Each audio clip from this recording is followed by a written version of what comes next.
ॐ पूर्णमदः पूर्णमिदं पूर्णात् पूर्णमुदच्यते पूर्णस्य पूर्णमादाय पूर्णमेवावशिष्यते।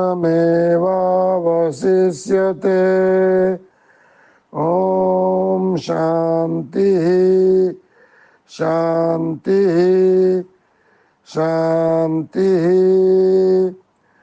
वह सच्चिदानंद घन परब्रह्म पुरुषोत्तम सब प्रकार से सदा सर्वदा परिपूर्ण है। यह जगत भी उस परब्रह्म से पूर्ण ही है, क्योंकि यह पूर्ण उस पूर्ण पुरुषोत्तम से ही उत्पन्न हुआ है। इस प्रकार परब्रह्म की पूर्णता से जगत पूर्ण होने पर भी परब्रह्म परिपूर्ण है। उस पूर्ण में से पूर्ण को निकाल लेने पर भी वह पूर्ण ही बचा रहता है, अर्थात यह सब एक ब्रह्म ही है। बृहदारण्यकोपनिषद शुक्ल यजुर्वेद की 91वीं शाखा के वाजसनेयी ब्राह्मण के अंतर्गत यह उपनिषद है।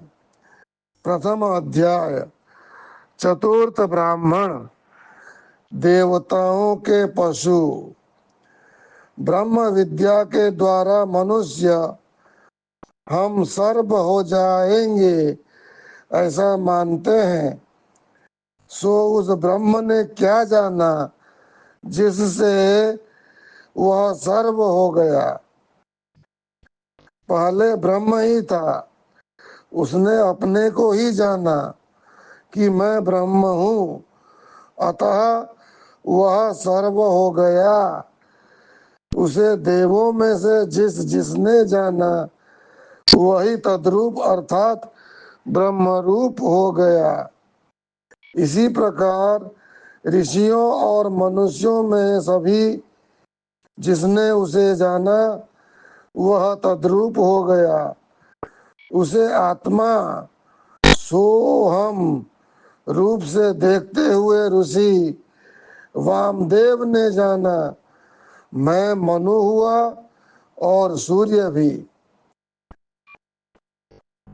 इस ब्रह्म को जो भी इस प्रकार जानता है कि मैं ब्रह्म हूँ, वह यह सर्व हो जाता है। उसके पराभव में देवता भी समर्थ नहीं होते, क्योंकि वह उनका आत्मा ही हो जाता है। और जो अन्य देवता की यह अन्य है और मैं अन्य हूँ इस प्रकार उपासना करता है, अर्थात द्वैत भाव से उपासना करता है, वह नहीं जानता है। जैसे पशु मनुष्यों की कष्ट पाकर भी सेवा करते रहते हैं एवं मनुष्य उनकी सेवा का भोग करते रहते हैं, उसी प्रकार द्वैत भाव से उपासना करने वाला मनुष्य भी उन देवताओं का पशु ही है। क्योंकि भेदोपासक अज्ञानियों द्वारा उन देवताओं को सुख की प्राप्ति होती है। सेवा करने वाला पशु यदि मनुष्य के यहाँ से चला जाता है तो उसकी सेवा के अभाव में मनुष्य दुखी होता है। फिर उसके यहाँ के बहुत पशुओं का हरण हो जावे तो उसके दुख का कहना ही क्या। इसी प्रकार देवताओं को भी यह प्रिय नहीं लगता कि उनकी मुफ्त सेवा करने वाला मनुष्य रूपी पशु ब्रह्मात्म तत्व को जाने। इसलिए जब इन्हें पता लग जाता है कि मेरा अमुक सेवक आत्मधर्म को अपनाने जा रहा है, अर्थात अपने स्वरूप को जानने जा रहा है, अविवेक द्वारा अनादिकालीन पड़ी जड़ चेतन की ग्रंथि को आत्मज्ञान प्राप्त कर छोड़ रहा है, तब वह देवता उसके मार्ग में बहुत उपद्रव मचाते हैं।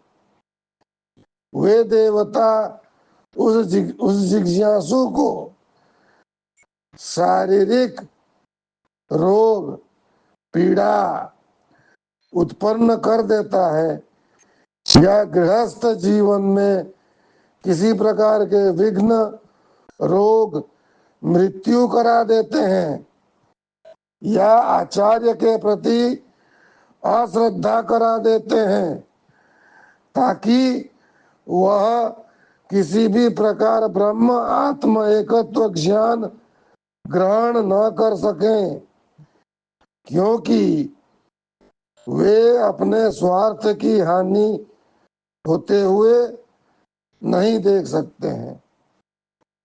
ये कहाँ लिखा है? बृहदारण्यक उपनिषद 1.4.10 में लिखा है। जैसे ईशोपनिषद 12 में कहा है, अंधम तमः प्रविशन्ति ये संभूति मुपासते ततो भूय इव ते तमो यौ संभूत्यामृता।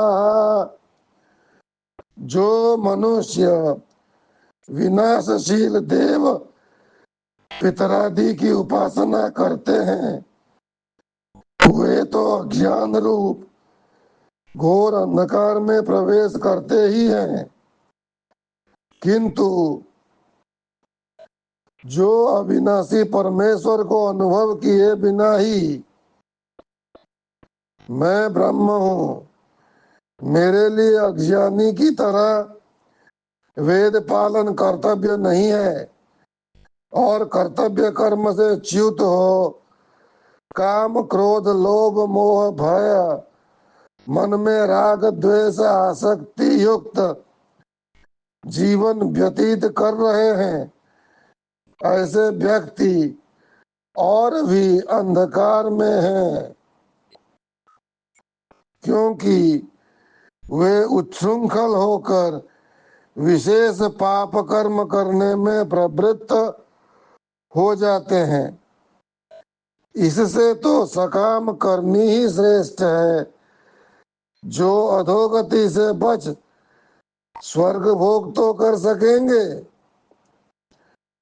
छोरत ग्रंथि जानि खगराया विघ्न अनेक करई तब माया इंद्रि द्वार झरो खाना तह तह सुर बैठे करी थाना आवत दे कहीं विषय बयारी ते हठी देही कपाट उघारी ग्रंथि न छूटी मिटा सो प्रकाशा बुद्धि विकल भई विषय बतासा इंद्रिय सुरनन ज्ञान सोहाई विषय भोग पर प्रीति सदाई। तो हम आज अपना प्रवचन यहाँ समाप्त करते हैं। अगली बार हम यहाँ से शुरू करेंगे और जो ये हमने पढ़ा वो स्वामी निरंजन जी महाराज कृत उपनिषद सिद्धांत एवं वेदांत रत्नावली में बृहदारण्यक उपनिषद चैप्टर में आता है। हरिओम तत्सत, हरिओम तत्सत, हरिओम तत्सत। ओम शांति शांति शांति।